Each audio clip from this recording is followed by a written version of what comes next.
Mengenal Nabi Agung Lao Tzu.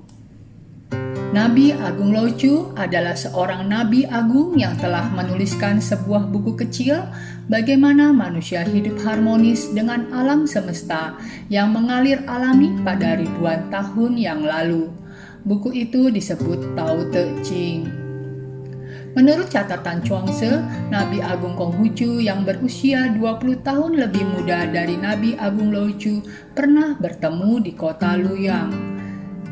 Setelah pertemuan ini, Nabi Agung Konghucu mengungkapkan kekagumannya dengan berkata, "Ikan bisa berenang, aku tahu burung bisa terbang, binatang bisa berlari, tapi naga yang terbang di awan dan di langit adalah gaib dan di luar jangkauan kita. Li'er ibarat seekor naga." Dalam sejarah Cina, Nabi Agung Lao Tzu adalah orang yang berbeda dari manusia umumnya. Siapakah Nabi Agung Lao Tzu? Nabi Lao Tzu dilahirkan dan hidup di Tiongkok bagian utara. Beliau dilahirkan pada tanggal 15 bulan 2 Imlek tahun 571 sebelum Masehi.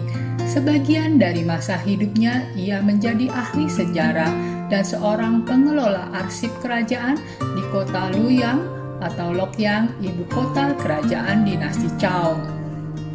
Pekerjaan dalam perpustakaan itu memberikan kesempatan untuk lebih banyak belajar sejarah dan membuatnya paham betul tentang sifat manusia.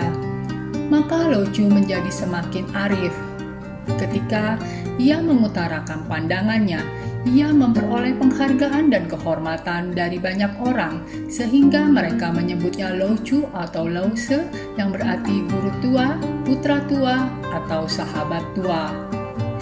Sumber mengenai kehidupan Lao Tzu dapat dilihat dan diperhatikan dalam Shiqi adalah catatan sejarah dari Sima Qian pada tahun 145 hingga 90 sebelum Masehi.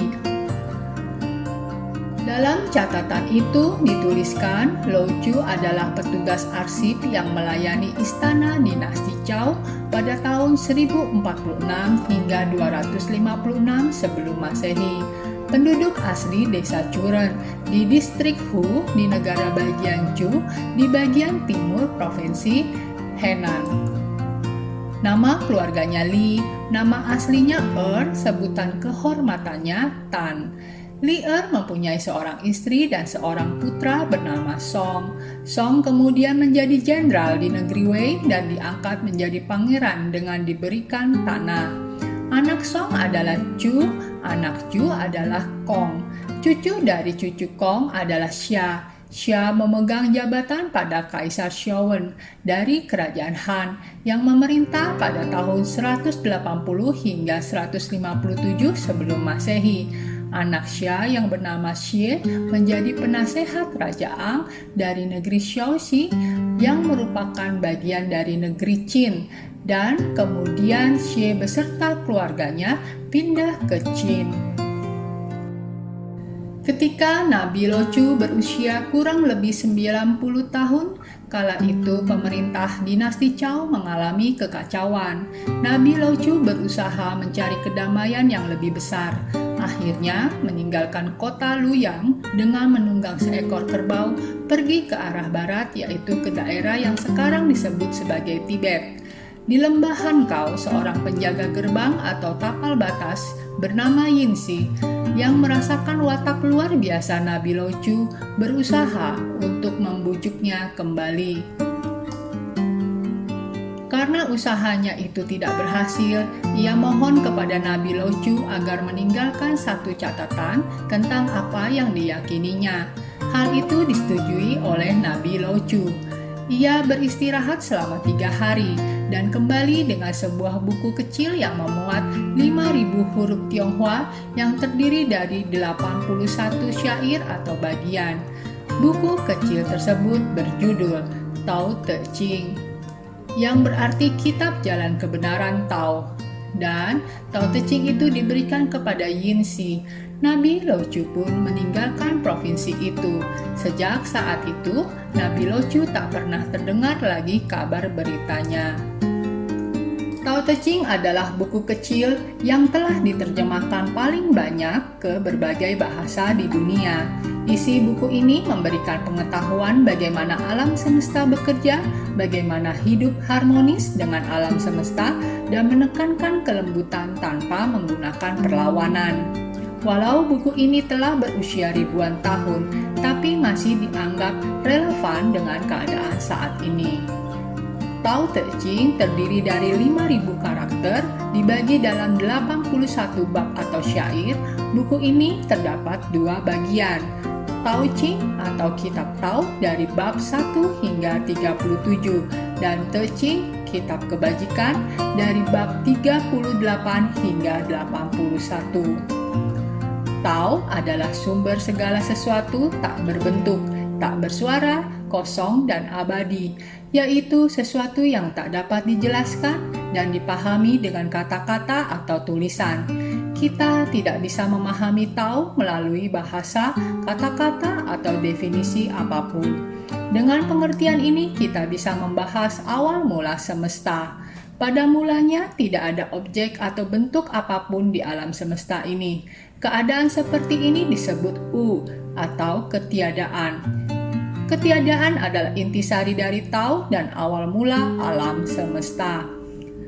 Ketika Tao berkehendak untuk mencipta segala sesuatu, keadaan ini disebut ada atau Yao. Ada adalah hasil dari Tao. Jika kita menyadari awal mula semesta adalah ketiadaan, kita akan paham betapa misteriusnya Tao. Tiada dan ada, yang satu adalah intisari Tao dan yang lain aspek produktifnya. Keduanya berasal dari Tao tapi namanya berbeda. Mereka adalah misteri, misteri di balik misteri. Sumber dari segala sesuatu di alam semesta adalah Tao. Keadaan awal dari semesta adalah ketiadaan. Dari ketiadaan muncul langit dan bumi yang melahirkan segala sesuatu, membentuk dunia yang rumit dan penuh warna. Jika di dunia ada konsep mengenai cantik, maka konsep jelek muncul. Jika di dunia ada konsep mengenai kebaikan, maka konsep kejahatan muncul. Begitupun konsep kaya dan miskin, sulit dan mudah, panjang dan pendek, tinggi dan rendah, depan dan belakang muncul. Jadi, orang bijak mengatur dunianya tanpa motif dan kepentingan sendiri. Karena itu, jika sesuatu menjadi sukses, janganlah mengakuinya sebagai usahamu. Saat berhasil, janganlah mengakui hasilnya, karena orang bijak bekerja tanpa keakuan. Semua nilai dan konsep adalah dibentuk oleh manusia yang muncul setelah dibandingkan. Maka jangan cemaskan perbedaan antara cantik dan jelek, kaya dan miskin, sulit dan mudah, panjang dan pendek, tinggi dan rendah, depan dan belakang. Adalah salah jika berpikir kalau semua nilai ini bersifat selamanya. Jika bakat tidak diagungkan, orang tidak akan bersaing satu sama lain. Jika benda langka dan berharga tidak dihargai, orang tidak akan mencuri. Jika benda-benda yang dapat menimbulkan keinginan untuk dimiliki tidak dipamerkan, hati orang tidak akan gundah. Ketika orang yang tercerahkan memerintahkan sesuatu, ia mengosongkan pikiran dari hal-hal yang tidak diperlukan dan memenuhi perut dengan makanan bergizi. Ia membuang keinginan egois dan memperkuat tubuh. Menahan diri dari menyalahgunakan pengetahuan dengan melakukan tidak berbuat. Tidak ada hal yang tidak dapat dikendalikan.